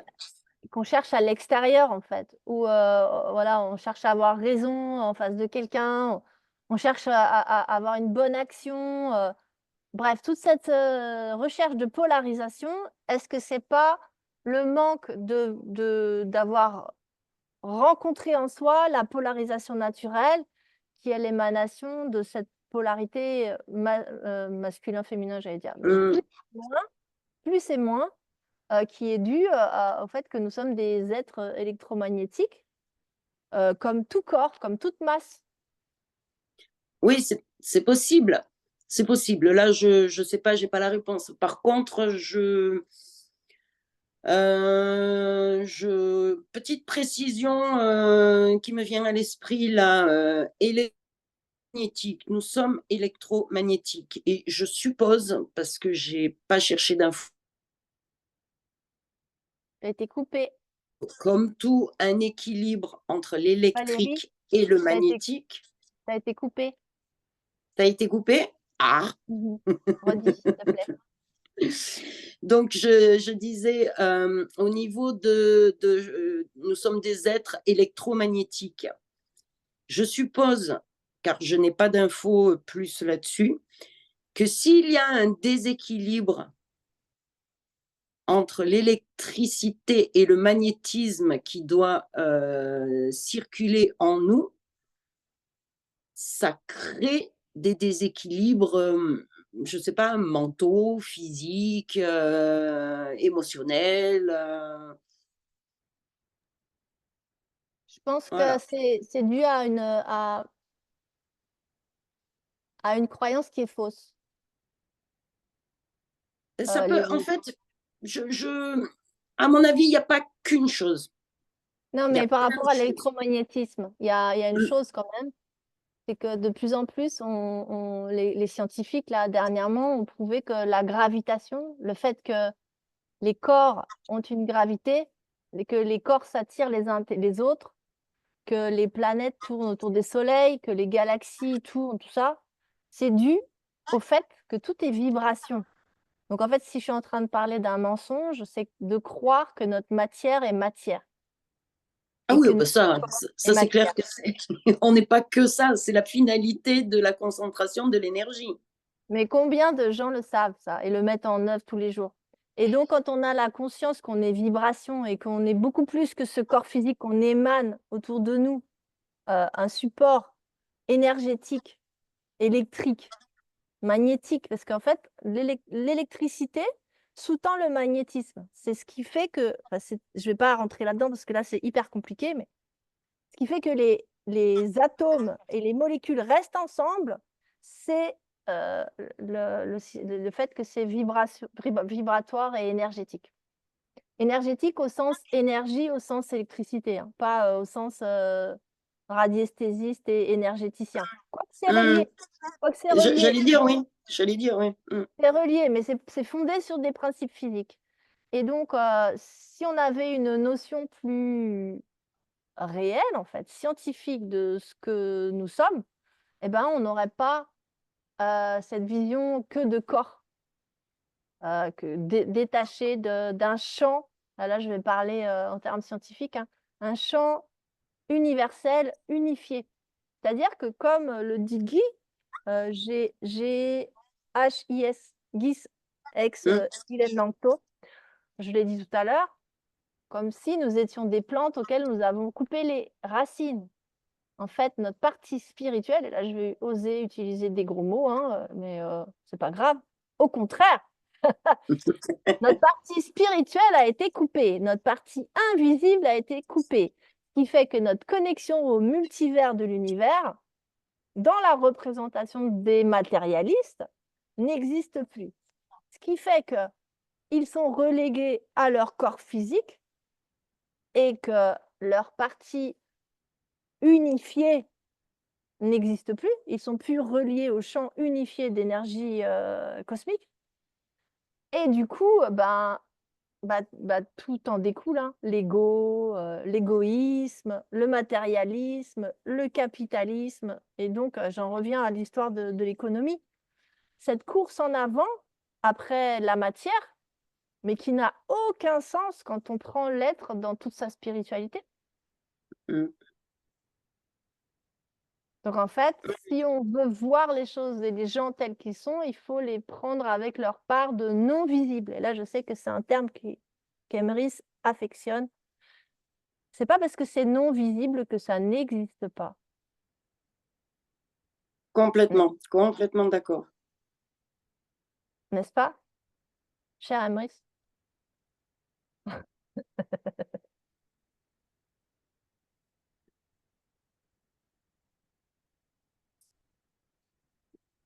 On t'entend pas, faut que tu ouvres ton micro. S'il te plaît. Ben, c'est fait. OK. C'est fait. Mon micro, mais j'ai été déconnecté tout à l'heure, donc voilà. Donc oui, je te remercie de ce clin d'œil au non visible, qui n'est que de 99,99999%. Ouais. C'est Voilà. aussi, parce que les questions d'économie, les questions d'esclavagisme, allez, on va poser les mots, hein. Les questions, alors on va revenir sur le plancher des vaches, de travail, les questions d'argent, les questions tout ça, sont reléguées au fait que l'énergie est finie. C'est-à-dire que les ressources sont finies. C'est ce qu'on a voulu nous faire croire. Et donc, que le pétrole, bah, ça fait quand même 60 ans qu'on nous dit que c'est bientôt fini, hein. L'électricité, bref, vous voyez de quoi je veux parler. À partir du moment où on se branche sur les 99,999% du non visible, qui sont la source de l'énergie libre, Tesla, il y a quand même plus de 100 ans, l'avait déjà non seulement prouvé théoriquement, mais réalisé matériellement. À partir du moment où on est dans la capacité de produire cette énergie et de l'avoir, bah, on manque plus de rien en fait, hein. On peut construire une maison avec une imprimante 3D ou par d'autres moyens. On peut faire circuler un moyen de circuler qui peut être avec des roues, qui peut être propulsé dans les airs et les terres. On peut communiquer, enfin, ça n'a plus de limite. Et on n'a pas besoin d'en chier, je vais le dire comme ça, pour rentrer des sous, pour avoir de l'énergie. Ben, la communication, ça existe déjà. La télépathie. Merci d'amener les choses qui existent déjà. Mais oui. Qui est que beaucoup de gens, enfin, moi j'en connais pas mal, mais qui l'utilisent sans le savoir, que ce soit en réception ou en émission. Quand tu penses à quelqu'un et puis que cette personne, un quart d'heure après ou le lendemain, elle t'appelle, c'est de la télépathie, ça. Moi, j'ai eu discuté avec quelqu'un qui ne fait plus partie de ce monde de la matière en télépathie. Mais on a tous quelqu'un à qui, quand on pense, il y a une synchronicité, ou il y a un signe qui surgit, ou la personne appelle, ou on a tous ces histoires-là. Et là, qu'on y croit, qu'on soit matérialiste ou pas. Exactement. Donc, merci de dire que ça existe déjà. Mais on a déjà des choses dans notre langage auxquelles on n'accorde pas d'importance et qu'en fait, ça nous met sous la voie. On est sur la même longueur d'onde. À un moment donné, même si ça dure 3 minutes, hein, voilà. À un moment donné, on est sur la même longueur d'onde. Et le temps que la pensée soit émise et reçue, ou alors le temps que la personne qui a reçu la pensée la laisse émerger jusqu'à la conscience. Parce que ça ne fait pas partie des choses qu'on nous apprend, ça. Au contraire, c'est tout bien caché, tout ça. Bah, plus on peut avoir des téléphones tôt, mieux c'est. Comme ça, au moins, on n'a pas la possibilité de communiquer par télépathie très longtemps. Mais n'empêche que ça existe encore. Ça existe encore. Combien de fois, moi, des amis, des copains, des copines, de la famille ou n'importe quoi. Ah, je pensais à toi il y a 5 minutes. Ben, peut-être que si je t'ai appelé, c'est parce que j'ai reçu, bon, je ne le dis pas, mais parce que ce n'est pas des gens avec qui je peux en discuter en général, mais peut-être que si je t'ai appelé, c'est parce que j'ai reçu ta pensée. Donc ça rejoint la théorie du champ unifié. Après, les Complètement. théories, elles fonctionnent bien. Et comme je le disais, Tesla, il a déjà eu de l'énergie libre il y a déjà longtemps. Ce qui est important là, c'est de voir comment toucher les gens et faire qu'ils sachent et qu'ils sentent que ça existe déjà, que ça existe là dans notre monde, que c'est pas un truc qui va venir ou qui... Non, il n'y a pas de limitation en fait. Et tu as parlé de la télépathie comme d'être sur la même longueur d'onde. C'est l'exemple du poste de radio. Parce que nous sommes des êtres électromagnétiques, nous sommes aussi des êtres qui captons les ondes. Oui. Depuis nos semblables, mais aussi depuis d'autres plans. Et c'est la théorie des 1000 singes, je crois, ou 10 000, je ne sais plus. Ou, 100. 100, ça suffit. 100 bon, allez, singes. 100. Mais reporté La théorie du 100e singe. du 100e Voilà. singe, que je ne vais pas développer là, mais le fait que des scientifiques à différents points du globe, alors il y a Edison et puis il y a, je ne sais plus qui c'est en Europe, qui ont découvert l'électricité en même temps. Et puis il y a d'autres comme ça, découvertes scientifiques qui sont faites à différents points du globe en même temps, c'est aussi quelque chose qui justifie le fait qu'il y ait quelque chose dans l'air, quoi. Il y a quelque chose qui est là, qui nous traverse. Moi, je dirais qu'il viendrait d'autres plans. J'ai pas envie de nourrir des thèses autres là, parce que c'est pas le sujet, mais qui viennent d'autres plans, du non visible, peut-être de quelque chose qui se rend visible et pas visible, mais qui est bien là. Et cet exemple de Jung qui a sa patiente qui parle du scarabée et puis un scarabée à ce moment-là qui tape à la fenêtre. Et puis il y a, alors je crois que c'est Romuald Le Terrier qui raconte une circonstance un peu pareille et qu'il a un scarabée qui se pointe alors qu'il est en train d'écrire un livre là-dessus. Et il y a une mise en abîme parce qu'après, il y a une femme qui a pris les principes de Romuald Le Terrier, donc c'est 3e niveau. Et elle est en train d'écrire ou d'en parler. Et pam, il y a aussi un scarabée qui arrive, je crois, dans ses cheveux. Et là, on se dit, mais waouh, c'est hallucinant quand même. C'est bien plus qu'on ne le croit, quoi. Complètement. Il y a un auteur, alors, par contre, je ne me rappelle plus du tout son nom, qui a écrit un bouquin de, on va dire, vulgarisation scientifique, parce que il a écrit ce livre pour mettre des infos scientifiques à la portée de tous, même si moi j'avoue, je l'ai lu plusieurs fois et c'est un petit livre de poche, hein, c'est pas un pavé de 1000 pages. Hein. Ça s'appelle La plénitude du vide. Ce qu'on appelle le vide, en fait, pour d'autres, certaines civilisations, c'est l'éther, etc., etc. Ça porte des noms différents. C'est un ou des champs d'information. C'est plein d'informations. En fait, le vide n'existe pas. La C'est un vacuité, faux concept. C'est une confusion de deux termes.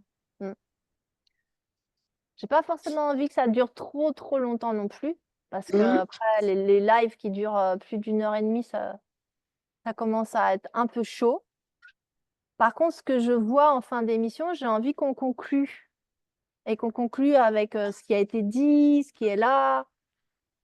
C'est que toutes ces pistes-là, ça nous amène en fait sur l'énergie libre, sur les super pouvoirs qu'on a, donc de télépathie, de connexion au champ unifié de l'univers.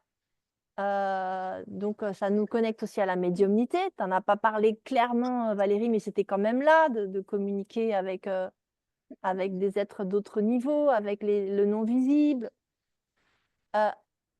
Donc, en fait, voilà, j'ai envie juste de dire ça comme ça, là. Il y a deux possibilités. Soit on croit à ce monde matérialiste, et puis,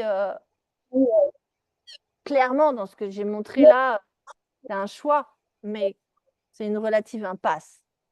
Après, les gens font ce qu'ils veulent, les expériences sont à faire, elles sont intéressantes.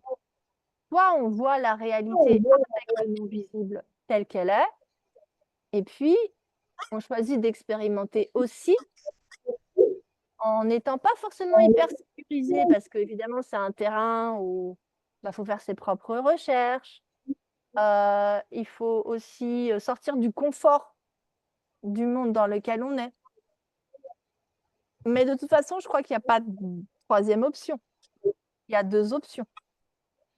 Donc, j'ai envie d'un peu votre témoignage, vous, dans votre vie. Comment vous faites pour faire les choix, en fait? Est-ce que c'est facile? Comment vous vous y prenez? Un peu pour faire du...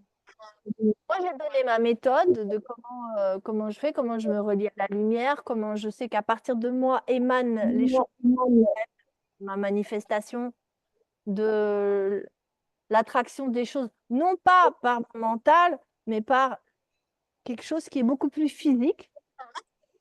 Et vous, maintenant, c'est à vous la parole, comment est-ce que vous faites faire avec cet invisible et tout ce qu'on a nourri dans dans un monde qui est à l'opposé du matérialisme, on va dire.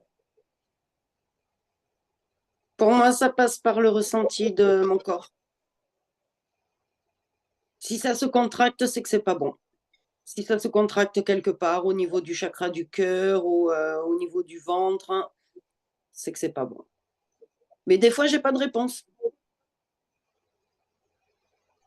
Et donc, tu prends la décision de ne pas y aller quand ça se contracte, c'est ça? Ah oui, complètement. Tu fais demi-tour. Mhm. Oui, oui, là, je suis dans la posture. Ce qu'on me propose, ce que j'ai envie de faire, ce qui doit me mettre dans une position de bien-être et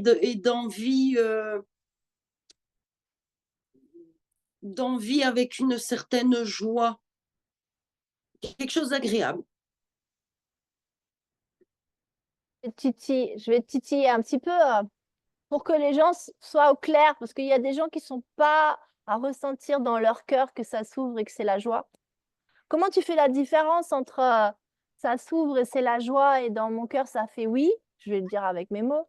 Et puis on m'a proposé, un mec m'a proposé d'aller boire un verre et ça va être quand même super sympa, un mec ou une copine ou une connaissance. Et j'ai envie mais à l'intérieur ça coince, mais j'ai quand même envie de prendre ce plaisir. Comment tu fais la différence entre les deux?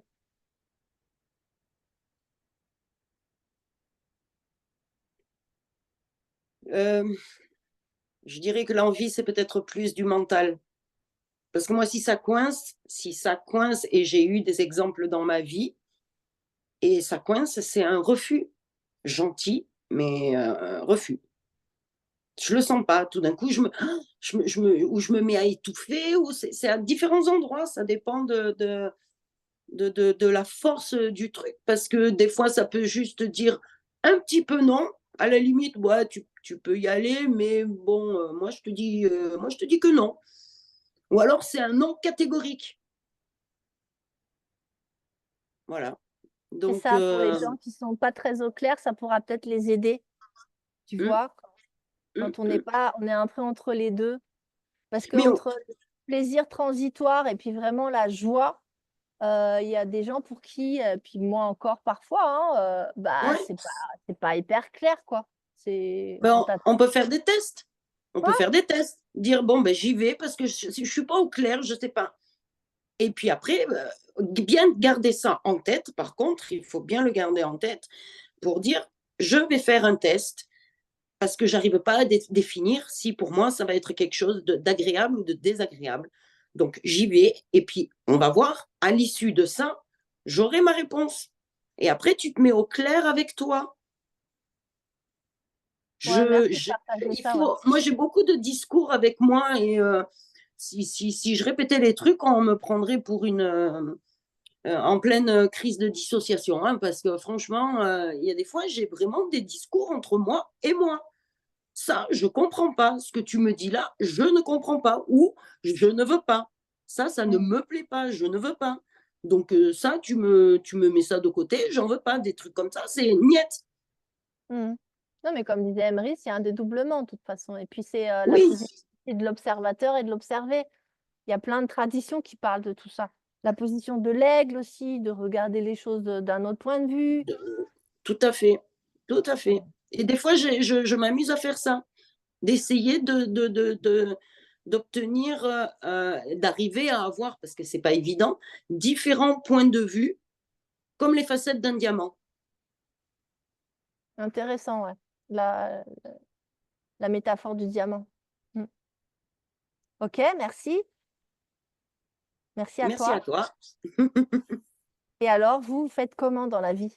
Votre kit de survie? Pour mon cas, bah, comme disait Brice, moi j'ai toujours aussi utilisé mon intuition, me connecter beaucoup à l'intuition, à ce qu'elle représente en moi et le ressenti. Et le mental, euh, de faire des projections en fait, de se mettre dans des situations et de voir si en fait comment on ressent, comment il y a le ressenti physique. par rapport à si je me projette dans cette situation qu'il le sera si je prends cette décision. Donc vraiment l'intuition. Et puis à côté de toute l'intuition, il y a vraiment depuis les 2 dernières années, vraiment comme s'il y avait un message interne qui va au-delà de l'intuition.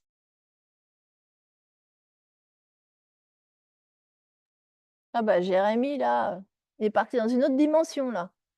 Au-delà de l'intuition, piou. Jérémy, reviens. Je suis là, vous m'écoutez? Ouais. Oui, oui, on t'entend. Donc, C'est bon? au-delà de l'intuition, Au-delà de l'intuition, il y a vraiment comme s'il y avait la voix de la conscience. J'ai vraiment envie de l'appeler comme ça parce que c'est vraiment le ressenti que j'ai. C'est vraiment comme la voix de la conscience, quelque chose qui vient opérer en moi, qui vient des fois me faire répondre de cette manière à quelqu'un. Et des fois, j'ai l'impression d'avoir un discours qui sort pas de moi, de mon mental, de mes pensées, qui vient passer au travers de mon corps et d'avoir donc du coup, en fait, ce canal, ce corps, c'est comme un canal pour véhiculer quelque chose. Et donc, je jongle entre tout ça pour être en quête de suivre ma mission de vie, parce que c'est vraiment ce qui m'anime le plus dans ma vie. Et ces dernières années, c'est vraiment en fait d'avoir reconnecté avec mon enfance quand j'étais vraiment petit et de me dire la vie ne se limitait pas à ça. La vie ne se limite pas à l'école. J'ai toujours eu ces pensées-là, ne se limite pas à l'école, au travail. Et de me dire, il y a plus. Bon, à un moment donné, j'ai été attrapé, happé, mais j'ai pu m'en ressortir parce que voilà, il y avait cette force de quand on arrive sur Terre, on est ouvert à tout ce potentiel. Et je pense que au travers du processus que nous, on entreprend en tant qu'humains à cette échelle et à cette heure, pouvons dire, si le temps existe, au moment de l'humanité, bah, c'est des choses qu'on va pouvoir transmettre en fait à ces nouvelles générations où on va leur enlever en fait plein d'épines dans le pied que nous on s'est mis au travers du système. Et ça c'est une petite aparté, mais vraiment dans ces décisions de choix, bah, c'est ce qui m'anime. Ça fait partie. Si je prends ce choix-là, est-ce que ça aura une portée positive pour l'humanité? Qu'est-ce que je vais pouvoir apporter? Qu'est-ce que je vais pouvoir transmettre? Est-ce que je me remets pas dans un schéma auto-bloquant? Donc vraiment, voilà, de peser le pour et le contre. Ça, c'est un truc que des fois, voilà, quand le temps le permet, c'est de prendre un papier aussi et juste les pour et les contre et la décision est des fois vite prise. ouais, c'est intéressant cette notion que tu apportes là de te rendre, euh, de te laisser traverser en fait par une conscience des mots que tu n'aurais pas eu et non seulement tu acceptes de les accueillir, mais tu te rends aussi transparent, tu t'effaces, enfin, c'est mes mots, hein, derrière et tu les Ah oui, c'est livres ça. parce que Mhm. enfin, moi j'ai ressenti ça déjà aussi, je ne sais pas trop pourquoi je dois dire ces mots-là, mais en fait quand je les dis, ben, je vois que ça a un effet sur l'autre et qui sont justes. Et C'est ça. ça me c'est intéressant parce que ça nous remet bon, je reviens dans le schéma parce que c'est un support, mais en fait, ça va bien au-delà. Enfin, moi, j'ai vraiment envie que ce soit un support de compréhension, mais qu'on puisse aller bien au-delà, embrasser bien au-delà et c'est ce qui se passe. Ça me remet dans le torus avec cette colonne de lumière, comment je me laisse traverser et comment je laisse aussi cet espace s'ouvrir en moi, à plus grand que moi. Et cette vision aussi du dieu Krishna dans la tradition hindoue, qui a une flûte traversière. C'est le symbole de l'humain comme ça qui se creuse, qui se rend vide, comme tu as dit tout à l'heure, Valérie, qui ouvre cette vacuité en lui pour se laisser traverser par des messages, des forces, parce que quand il s'agit de Krishna, c'est quelqu'un qui a des super pouvoirs, qui soulève des montagnes. Donc, se laisser traverser par quelque chose de tellement plus grand que soi qu'on peut accéder au miracle. Et donc, en fait, ce que j'avais envie de dire en écho à ce que tu as dit, déjà, c'est merci d'avoir témoigné. C'est ça qui est tellement important. Tu t'imagines quelqu'un qui est entre deux, il t'entend et il va faire mais ouais, mais en fait, moi aussi, j'entends des voix, mais j'ose pas y aller.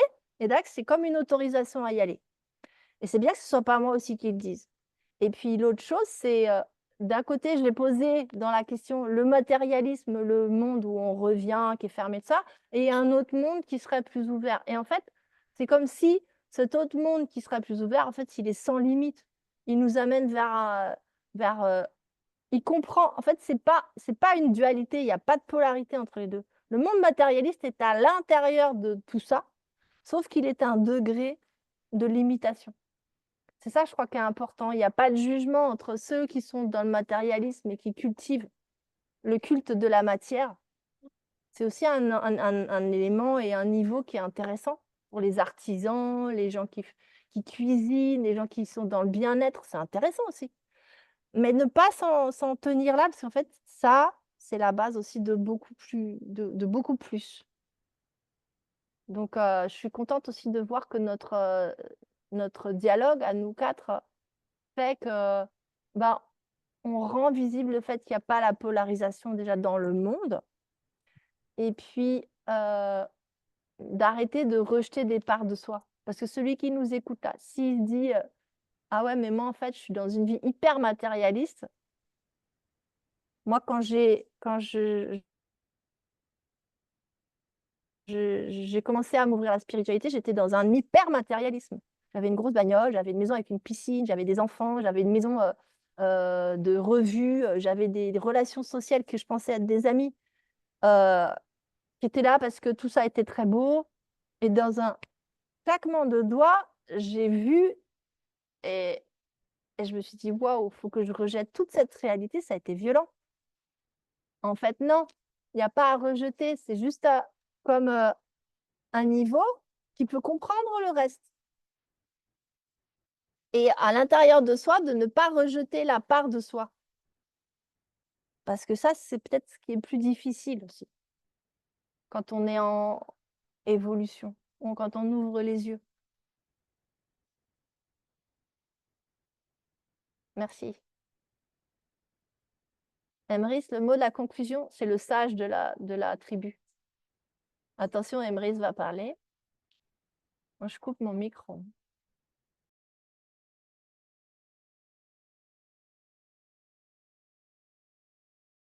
T'as ton Le micro est coupé. coupé, Emrys.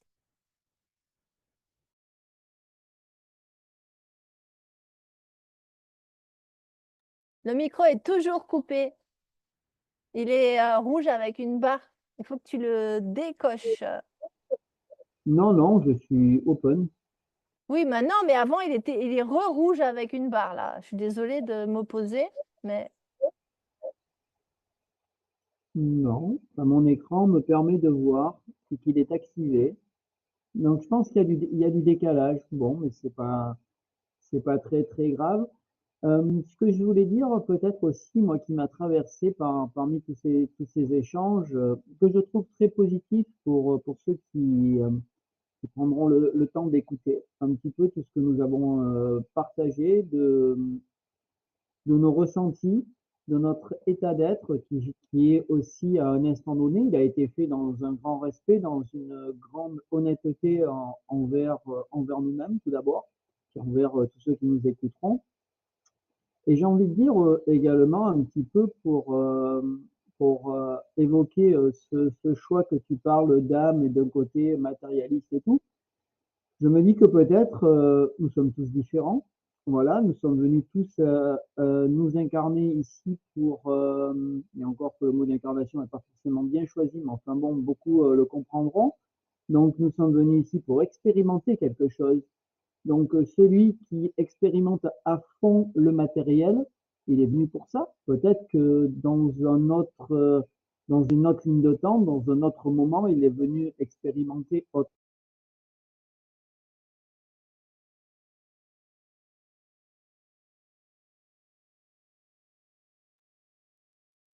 reviens, Emrys.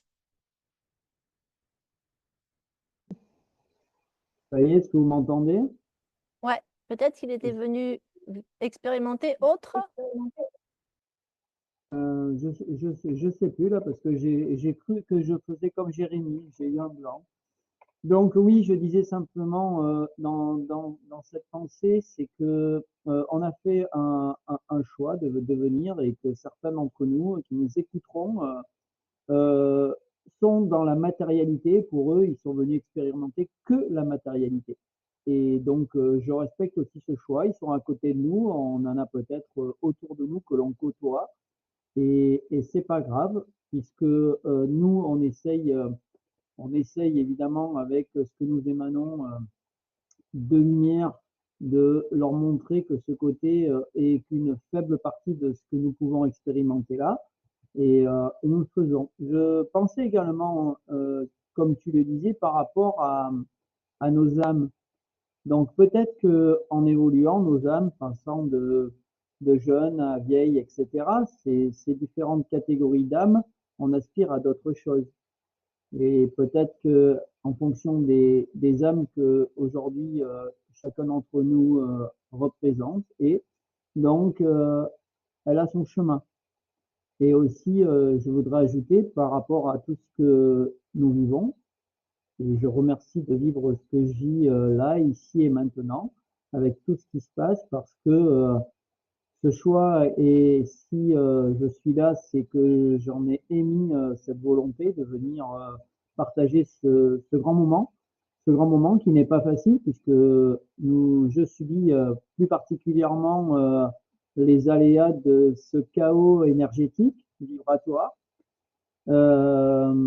Mais c'est là, c'est relevé à chaque instant cela pour être plus ancré, plus dans la lumière, plus dans l'empathie, plus dans la joie, dans la compassion. C'est apporter tout ceci autour et faire en sorte qu'il y ait ce rayonnement pour chacun.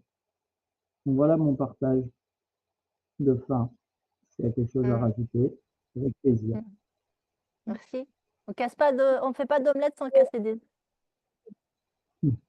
Donc le chaos, oui, parce qu'en fait, je sais plus cette histoire d'étoiles là. Bref, on peut pas accéder à une autre réalité s'il n'y a pas une période de confusion. Je pense qu'on est aussi acteur là-dedans. Donc, avec ce que je viens de vous proposer, on prend la conscience, j'espère, qu'on est aussi acteur de ce qu'on émet, de ce qu'on pense. Premièrement, la pensée a vraiment une action sur le monde. Deuxièmement, la parole a vraiment aussi un poids et une valeur et même une action. Évidemment, l'action a un impact. Et donc, de savoir voir, comme disait tout à l'heure Valérie, cet observateur et de s'observer en train de penser, de parler et d'agir, c'est la manière qu'on a de connecter aux énergies présentes qui peuvent être dans une certaine perception chaotique, parce que changeante aussi, parce que passant d'un paradigme à un autre, mais qui dans un autre, si on se centre vraiment au centre de soi et qu'on devient émetteur, force de proposition, alors on peut trouver la paix. On peut aussi trouver la guerre, il n'y a pas de problème, il n'y a pas de dualité. Mais on a en fait un outil pour se placer à l'intérieur de sa vie et devenir force de proposition. Moi, c'est ce qui m'intéresse. Après, ceux qui regarderont, ça les intéresse ou ça les intéresse pas. Et puis, par rapport à ce que tu disais, ils ont choisi dans ce plan d'incarnation d'être à un niveau matérialiste. C'est peut-être une base aussi. C'est peut-être à partir de cette expérience, parce que le Bouddha, dans son expérience, il a eu une période hyper matérialiste. Il était prince, il allait être roi, il était plein de biens matériels, il avait une femme, et puis tout ça est symbolique. Après, il avait un cheval qui s'appelle Kantaka qui a sauté par-dessus l'enclos du château, et puis qui finalement, il a eu le chemin de lâcher le matériel, de devenir méditant, de tout ça. Donc, c'est des étapes. Ce que je voulais dire, c'est que ça peut être un choix d'incarnation d'être matérialiste, comme ça peut être une étape. Et j'ai envie de dire pour les gens qui regardent, plus on fait l'expérience pleinement et honnêtement dans un scénario, on va dire, et plus on va pouvoir après savoir ce que c'est. Par contre, si on ne fait pas l'expérience pleinement, alors on aura peut-être toujours des remords de ne pas avoir été au bout et de se dire je suis maintenant dans une voie spirituelle, mais je n'ai pas complètement exploré le matériel. Peut-être qu'en fait, c'est ce qui m'irait. Et donc, la vie, pour moi, c'est ça. C'est aussi de suivre le chemin. Le chemin, il n'est pas linéaire. Il n'est pas linéaire de la vie à la mort. Il y a un nombre d'expériences à faire, il y a des rencontres. Et on est acteur de soi-même et on est acteur dans le monde. Donc ça, c'était le titre « Change-toi depuis le cœur et change autour de toi ». Change autour de toi, mais change pas le monde, parce que le monde, en fait, il dépend pas que de toi. J'ai envie aussi quelque part, je vais le dire, parce que j'ai envie de le faire. J'ai envie un peu de tordre le cou aussi à toute cette loi d'attraction, ces coachs qui nous vendent de la possibilité depuis notre ego de rendre la vie telle qu'on a envie qu'elle soit. Ouais, et la question de « et si je fais ça, quel impact ça a sur le monde et quel impact ça a sur les autres ?» Pour moi, elle a la valeur d'être posée. Voilà, je n'irai pas au-delà, mais parce que moi, j'ai envie de m'amuser dans ce monde-là avec les autres, avec la nature, avec les animaux. Et j'ai pas forcément juste envie de jouir sans entrave. Je trouve ça, et c'est mon point de vue, vite assez chiant, quoi. Voilà. Donc, c'est un peu une espèce de conclusion. Et ce que j'aime bien, c'est que on est parti de la question économique, de travail, de l'abondance, qui est quelque chose quand même qui est ciblé.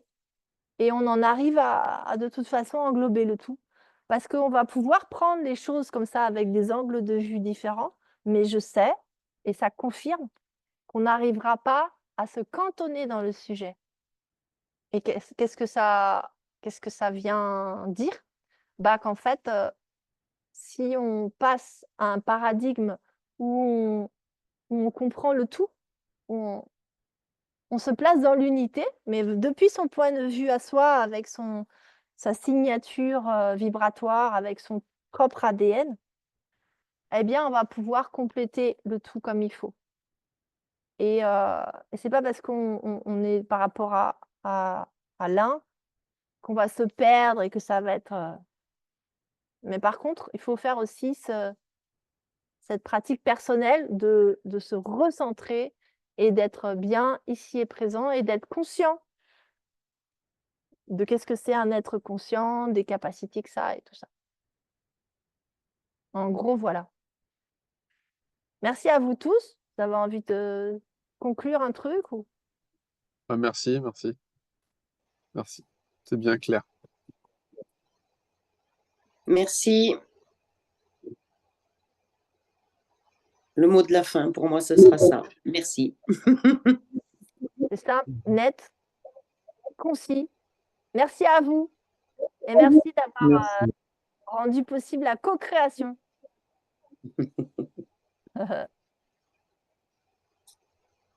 À bientôt. Au Ciao. revoir. Au revoir, à revoir. bientôt. À bientôt.